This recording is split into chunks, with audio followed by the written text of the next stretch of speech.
PV. അൻവറിനെതിരെ പ്രതിഷേധവുമായി CPM പ്രവർത്തകർ.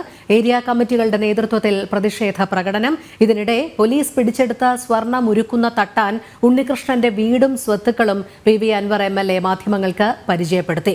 വിശദാംശങ്ങളുമായി ശിവദാസ് കന്മനം ചേരുന്നു. ശിവദാസ്, വൈകുന്നേരം പി.വി. അൻവർ MLA മാധ്യമങ്ങളെ കണ്ടതിന് ശേഷം പിരിയാൻ നേരൻ പറഞ്ഞിരുന്നു ഇനി ഈ സ്വർണം ഉരുക്കുന്ന തട്ടാന്റെ വീട് ലക്ഷ്യമാക്കിയാണ് തന്റെ യാത്ര എന്നുള്ളത്. അതോടൊപ്പം പി.വി. അൻവറിനെതിരെ പ്രതിഷേധവുമായി CPM പ്രവർത്തകരും രംഗത്തെത്തിയിരിക്കുകയാണ്. വിവരങ്ങൾ.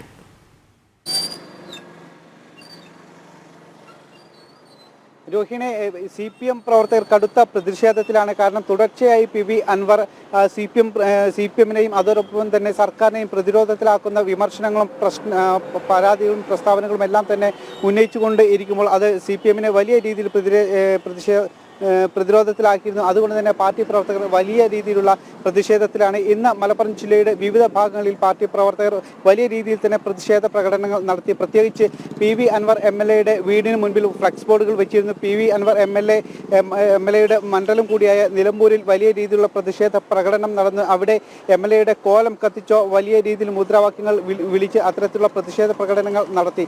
പക്ഷേ MLA ഇപ്പോഴും താൻ പറഞ്ഞ കാര്യങ്ങളിൽ നിന്നും പിന്നോട്ടില്ല എന്ന് വ്യക്തമാക്കുന്ന തരത്തിൽ തന്നെയാണ് MLA-യുടെ ഇപ്പോഴുള്ള നീക്കവും. ഇനി താൻ സ്വതന്ത്രനായി കഴിഞ്ഞു, കൂടുതൽ കരുത്തനായി കഴിഞ്ഞു, ഇനി തനിക്ക് ഒന്നും നോക്കാനില്ല, താൻ തീപ്പന്തമാകും എന്ന് അദ്ദേഹം എടുത്തു പറഞ്ഞു. അതിനുശേഷം വാർത്താ സമ്മേളനത്തിന് ശേഷം അദ്ദേഹം കൊണ്ടോട്ടിയിലേക്ക് വന്നു. മാധ്യമങ്ങളോടും കൊണ്ടോട്ടിയിലേക്ക് എത്താൻ പറഞ്ഞു. ഇവിടെ പോലീസ് പിടിച്ചെടുത്ത സ്വർണം ഒരുക്കുന്ന ഒരു തട്ടാനുണ്ട്, ഉണ്ണികൃഷ്ണൻ എന്നാണ് അയാളുടെ പേര്.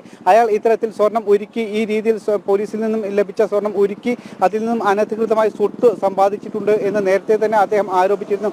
അത്തരത്തിൽ അയാൾ സമ്പാദിച്ച സ്വത്ത് കാണിച്ചു തരാനായിരുന്നു പി.വി. അൻവർ മാധ്യമങ്ങളെ ഇവിടേക്ക് ക്ഷണിച്ചതും. പിന്നീട് ഇത്തരത്തിലുള്ള സ്വത്തുകൾ കാണിച്ചു തന്നു. 5 ഇടങ്ങളിൽ കൊണ്ടുപോയി 3 സ്ഥലത്തെ പറമ്പ് കാണിച്ചു തന്നു. 2 സ്ഥലത്ത് വലിയ കൊട്ടാര സമാനമായ വലിയ വീടുകളുണ്ട്, ആഡംബരമായ വീടുകൾ. ഈ വീടും കാണിച്ചു തന്നു.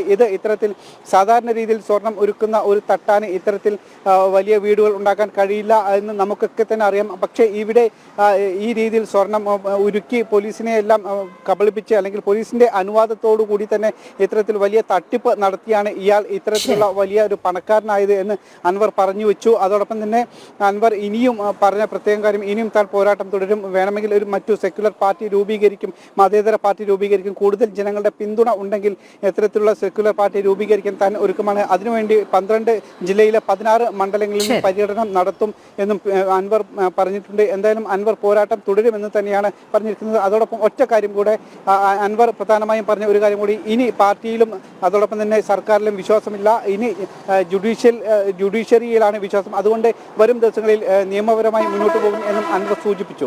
ശരി, ശിവദാസ് കന്മനമാണ് വിവരങ്ങൾ നൽകിയത്.